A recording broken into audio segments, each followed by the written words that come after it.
Muy buena noche, bienvenido a su programa Acción Positiva. Acá nosotros siempre hemos sostenido y seguimos sosteniendo de que el único camino seguro, permanente, para que un país salga adelante, en este caso nuestra querida Guatemala, es a través de la educación. Creemos que la educación es la piedra fundamental, angular, a través de la cual podemos desarrollar al ser humano su dignidad y abrirle las puertas a una vida digna, a una vida en la que realmente se alcance un desarrollo humano integral y como lo quisiéramos tener para todos los guatemaltecos. La educación pues tiene muchos aspectos, tiene muchos problemas y sobre todo tiene también muchos grados en los cuales hay que desarrollarlo. Vemos cómo a través del Estado se lucha para tener acceso universal a la educación primaria, acceso universal a la educación básica y luego pues continuar obviamente en el plano universitario. Pero lo que sí no podemos perder, y ni es el principio que podemos dejar afuera, es el hecho de que si no educamos los guatemaltecos, si no abrimos la puerta de la oportunidad con equidad, pues obviamente no vamos a alcanzar ese anhelo tan deseado de tener una patria que sea buena para todos. Para hablar sobre un tema tan interesante como es la educación superior, tengo el honor de que hoy nos acompaña el doctor Cyrano Ruiz Cabarrús. Él es rector de la Universidad Da Vinci de Guatemala. Bienvenido, doctor. Qué gusto tenerlo en Acción Positiva. Muy buenas noches, doctor, y le agradezco muchísimo la oportunidad de estar compartiendo en un programa que de por sí es muy interesante, como su nombre lo indica, una acción positiva. Creemos, como usted bien lo decía, que la educación juega un papel importante en este país, en todos los países, y particularmente quiero poder compartir un poco sobre el aspecto de la educación superior, cómo se visualiza. Y quisiera retomar un poco la idea que usted tomó al principio de la educación como vinculada al desarrollo. Alguien decía que hablar de desarrollo y no hablar o no incluir el tema de la educación era un sinónimo de locura o, desde el punto de vista público, una farsa. Realmente la educación tiene que estar muy claramente identificada como un punto prioritario. Nosotros entendemos que la educación superior tiene grandes retos en un país como Guatemala, grandes retos de acceso a ella en primer lugar, de calidad, de cobertura, pero creemos que cada quien desde su punto de vista puede aportar en el campo de la educación superior una gota, en algunos casos mucho más, para poder acortar esa brecha que nos tiene tan atrasados. En Guatemala, como usted lo sabe, tenemos 14 universidades funcionando, legalmente autorizadas, incluyendo la Universidad de San Carlos, y es una tarea bastante grande dada la población. Si comparamos, por ejemplo, el caso de Guatemala con países vecinos, como Costa Rica, en donde hay 60 y tantas universidades, o incluso Salvador, con una población mucho menor, en la que tenemos 28, 30 universidades, todavía es un campo en el que podemos nosotros entender cuál va a ser el papel de cada una de esas instituciones. Yo diría que el mayor reto para nosotros es identificar claramente que todavía estamos muy por atrás en la cultura de la educación en Guatemala. Eso significa que no le atribuimos desde el hogar o incluso en la empresa el papel, el rol, el peso que se merece. Y eso a la larga pues, nos ha dificultado un poco cubrir, dar a entender los beneficios de la educación. Muchas gracias, doctor. Obviamente, interesante el dato que usted menciona, pues de que acá tenemos 14 universidades en este momento y Costa Rica hablaba de 65 y en Salvador un número muy grande también, porque a veces pareciera la impresión de que ya les dijera, aquí hasta hay muchas universidades ya, ¿verdad? Pero esto señala inmediatamente que no es así. Pero también lo que usted mencionaba, el hecho de la desigualdad en cuanto a la posibilidad de acceso, porque sabemos que, por ejemplo, la Universidad de San Carlos de Guatemala cubre un alto porcentaje, 70%, 75%, con una cuota que es sumamente baja y que probablemente, considerando la desigualdad de ingresos que hay en Guatemala, mucha población no puede acceder a universidades que son más caras. Pero vamos a tocar este punto adelante. ¿Qué lo mueve a ustedes a abrir la Universidad Da Vinci. ¿Cuál es su motivación, doctor? Sabemos que usted tiene una historia muy reconocida de participación universitaria a través de toda su carrera. Ha participado en el Consejo Universitario de Educación, es decir, usted tiene una trayectoria. ¿Y ahora qué lo mueve a abrir este nuevo proyecto educativo que no es fácil, me imagino? Cuéntenos un poquito de todo de la génesis y del desarrollo que han tenido hasta este momento. Sí, digamos, en primer lugar es un proyecto, como debe ser, de equipo. Es un proyecto en el cual se comparte una visión. Creemos, como le decía al principio, que en Guatemala todavía hay espacio, mucho espacio, de hecho, para pensar o pretender hacer un papel en la educación superior. Creo que todas las universidades están, desde su punto de vista, haciendo un papel muy bueno y creo que con excelentes resultados en muchos casos. Es válido la estrategia, es válido, digamos, ponerse metas y en nuestro caso hemos tenido un plan estratégico que va a 15, 20 años muy claramente definido. Vemos que hay océanos azules, como dice un libro, que pueden ser todavía conquistados. La cobertura, se han manejado datos distintos. En Guatemala, lamentablemente, carecemos de una información de calidad y una información oportuna en ese sentido y en muchos otros, pero en el ámbito de la educación superior particularmente, hemos tenido bastante problema en tener esa información. Se calcula que más o menos hay una población total de 350,000 estudiantes. Usted mencionaba que la San Carlos abarca el 70%. Posiblemente sea un dato que no estemos seguros, pero yo me atrevería a decir que es un poco menos. Porcentualmente las universidades privadas han ganado un espacio bastante importante y creo que eso es lo que nos motiva, saber que existe todavía la posibilidad de abarcar más y también aportar una estrategia o una filosofía distinta. En el caso particular de la Universidad Da Vinci de Guatemala, quisimos, al establecer su campus en el departamento de Huehuetenango, quisimos hacer también un mensaje de descentralización. Tenemos en Guatemala, en general, un exceso de capitalismo en el sentido de la capital, claro, y tenemos esa visión de que todo debe resolverse en la ciudad capital. Entonces pensamos que esa era una aportación. De hecho, no somos la única universidad que fue fundada en un departamento, pero por supuesto tenemos también cobertura en todos los departamentos y también en la capital. Creemos que ese es el reto, como usted decía, es un reto difícil, de largo plazo forzosamente, no podemos pretender llegar a la meta en muy pocos años, pero eso nos mueve, también nos desvela. Usted hablaba de la visión y misión. ¿No nos la resume cuál es la visión de ustedes y su misión? En nuestra visión y la misión eliminamos la palabra educación, porque nosotros creemos que la educación es parte de lo que una universidad debe hacer. Una universidad se define incluso constitucionalmente como educar, pero también investigar, también difundir la cultura y participar en la solución de problemas regionales. Entonces nosotros pensamos que esas 4 acciones realmente tienen como un propósito, es el desarrollo del ser humano. Entonces nuestra visión es tener un país en el cual los guatemaltecos tengan esa oportunidad o tengan mayor oportunidad para poder desarrollarse. Quisiéramos ser una institución de educación superior que se convierta en un referente histórico en un momento dado. Esa es nuestra visión. Pero un referente histórico en la incidencia en el desarrollo nacional. Es decir, queremos tener una participación activa en cuanto a ese, digamos, crecimiento del país.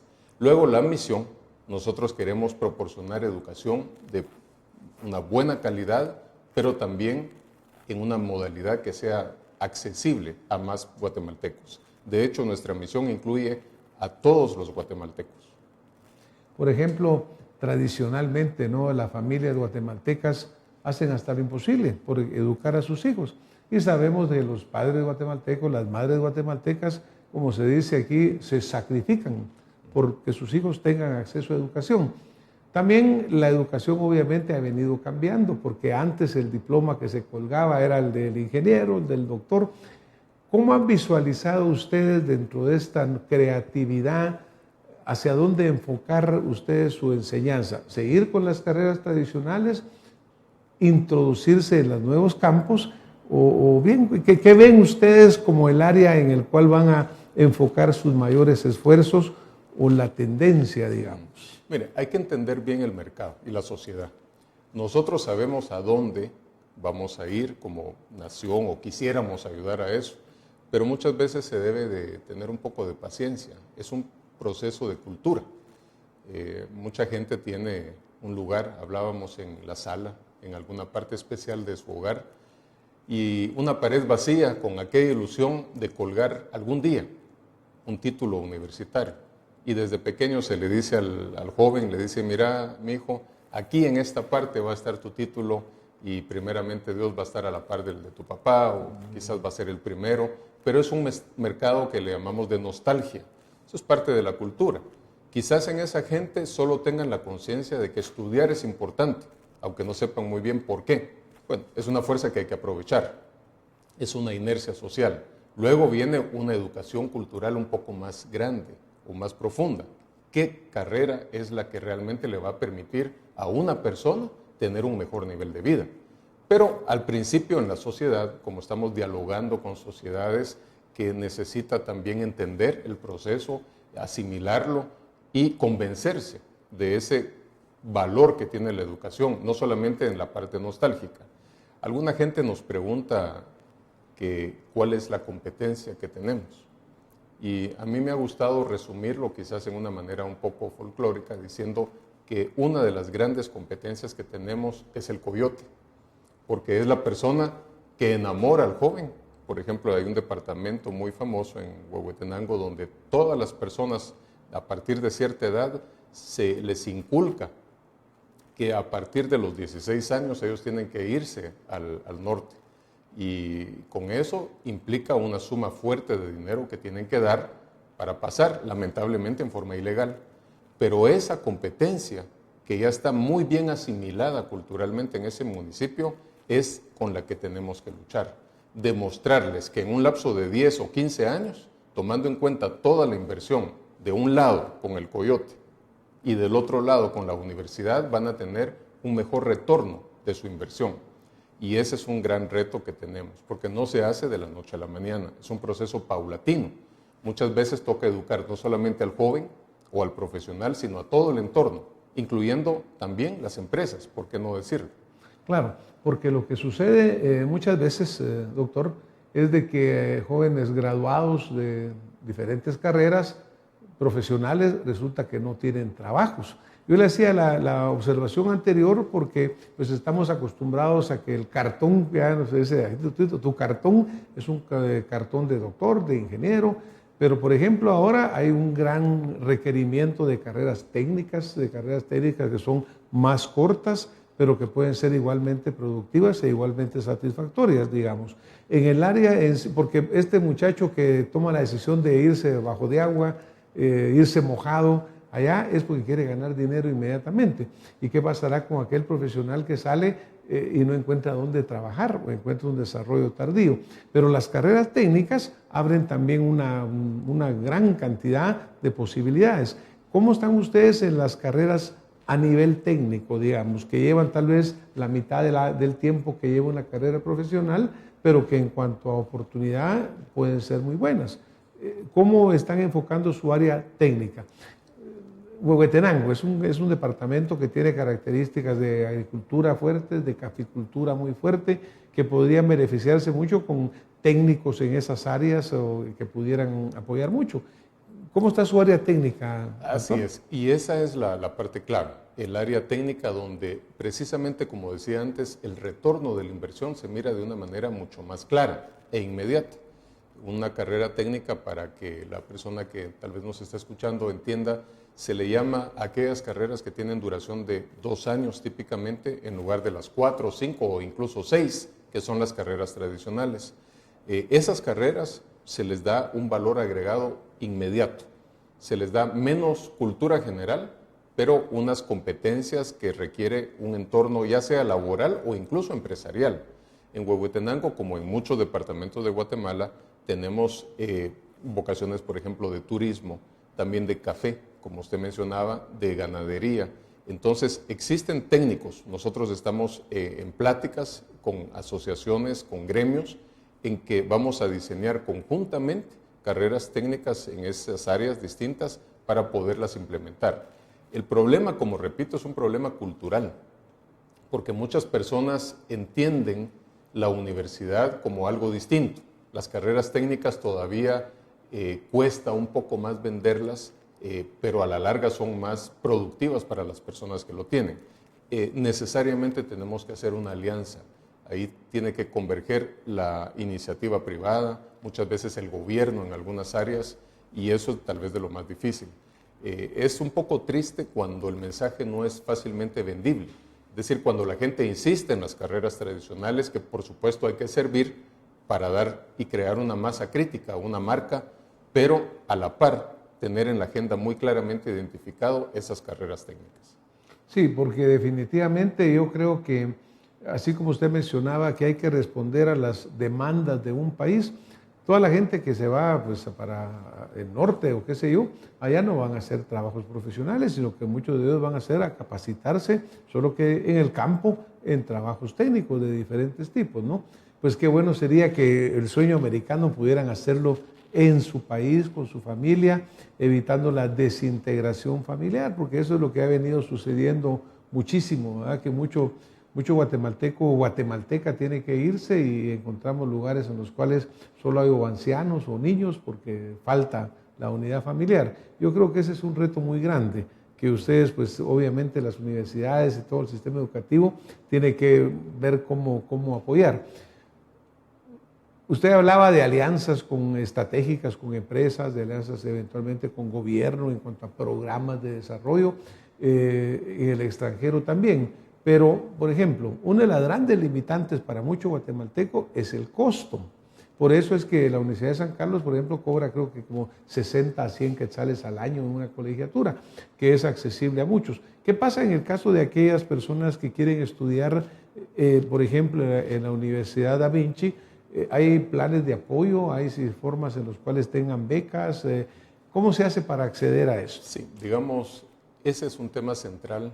Nosotros lo hemos abordado de dos maneras. Primero, independientemente del financiamiento o becas, hemos tenido que estar conscientes de una realidad económica nacional y particularmente local. Es decir, las cuotas tienen que reflejar esa realidad y para nivel académico es mucho más el reto y, digamos, difícil hacer más eficiente. Nos obliga a ser eficientes en la utilización de esos recursos.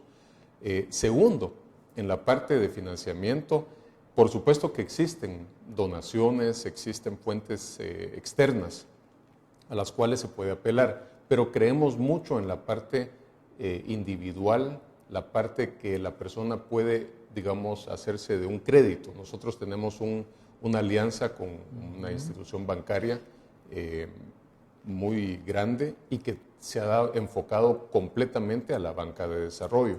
Y en ese sentido, hemos preparado créditos educativos de una manera sencilla. Las personas al final tienen que traducir que mensualmente van a pagar, vamos a decir, 250 quetzales mensuales. ¿Cuánto tiempo? No importa. Pueden ser 7, 8, 9 años, pero dependiendo del largo de la carrera. Ese es un sistema que ha dado mucho éxito porque la gente puede tener acceso y luego el financiamiento, que es una educación, ¿verdad? Porque es invertir en algo que usualmente no lo hacen. Es más fácil algunas veces vender un vehículo o incluso hasta una casa que vender una educación, que le va a ser mucho más rentable que cualquier otra que haga en su vida. Poco a poco se está inculcando eso y hemos tenido bastante éxito en ese acercamiento. Tenemos ese acercamiento con la banca, con las personas y en este caso con la universidad.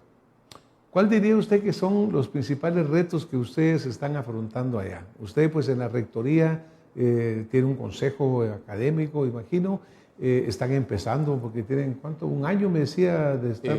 Autorizada tenemos 2 años. 2 años. Sí. Claro, entonces tienen un gran reto por delante, pues hay un mercado potencial, usted hablaba de 350,000 personas, de los cuales el doble probablemente serían. ¿Cuál ponen ustedes como su reto más importante en este momento, doctor? El reto más importante es entenderse como parte de un sistema. Nosotros, como le insistía, me preguntaban mucho sobre la competencia. Yo veo el sistema educativo como un todo. Me alegra mucho cuando veo éxito en otras universidades, en otras instituciones educativas, porque sabemos que el gran enemigo a vencer es la ignorancia y tal vez la apatía hacia la educación. O sea, no hay tal cosa. Si nosotros lográramos hacerle entender a la población, todos, incluyendo el sector empresarial y el sector gubernamental, que la educación es realmente la inversión más rentable a nivel individual y social. No solo estamos pensando en el individuo. Recordemos que una persona educada también tiene beneficios sociales. Comencemos con algo muy simple. Una persona más educada tiene más probabilidad de ser mejor pagada y por ende va a tributar más. O sea, el Estado también recibe como uno de los muchos beneficios el beneficio fiscal. Pero existen también otros beneficios. Se baja la delincuencia, se aumentan los índices de salud. O sea, la educación realmente es lo más rentable. El problema es cómo romper ese círculo. Cómo hacer, insisto, competitiva la educación, no entre las instituciones que lo ofrecen. Eso es otro tipo de competencia. Pero competencia contra las demás opciones que tiene un joven o una persona ya adulta. Cómo hacerle entender que es la mejor inversión que existe a nivel individual y social. Ese creo que es el mayor reto. Definitivamente, eso no es tarea de una universidad. Podemos incidir, podemos hacer debates. Por eso es que apreciaba muchísimo la oportunidad de estos espacios, porque no son comerciales, no son anuncios, sino que son reflexiones que tal vez no llegan a la masa, pero llegan a las personas que pueden influir. Y cuando en una agenda se tiene claramente la educación, en una agenda nacional, pues vamos a tener esos beneficios. Creo que sí es factible, creo que tenemos modelos, ejemplos de países que le han apostado. Alguien me decía, mire, la educación superior no será la segunda o tercera prioridad y no debería ser la educación primaria la prioridad. Y mi respuesta es, por supuesto, no estamos comparando una cosa con la otra, pero desde nuestro contexto, la educación superior es nuestra tarea y debemos de impulsarla. Y entonces creo que ahí es donde se reside el mayor reto. Naturalmente que no es, digamos, la responsabilidad, doctor, pero uno de los problemas que se han señalado es el déficit que existe, digamos, en nuestro sistema educativo primario, preprimario, básico, y que cuando el joven llega a la universidad, su formación académica es muy deficiente. Esto hace que la universidad pues tenga que trabajar con personas de que no por culpa de ellos, sino que por culpa del sistema no están debidamente capacitados y es más difícil hacerlo. Ahora, usted hablaba de una cosa integral. Existen mecanismos actualmente en los cuales el Ministerio de Educación, las universidades se pongan y se sienten juntos a trabajar en un verdadero plan nacional de educación. Cada quien en su área, cada quien en su competencia, pero sí buscar un currículum o buscar algo que sea, esta es la política nacional que va a llevar a este estudiante a que algún día pueda ir a la universidad. Porque en este momento parece que realmente no, ¿verdad? El muchacho viene, se gradúa de bachiller, recibe su cartón, lo cuelga y va a la universidad y viene a encontrarse con un golpe, que no está capacitado, que no logra entrar, que tiene grandes deficiencias.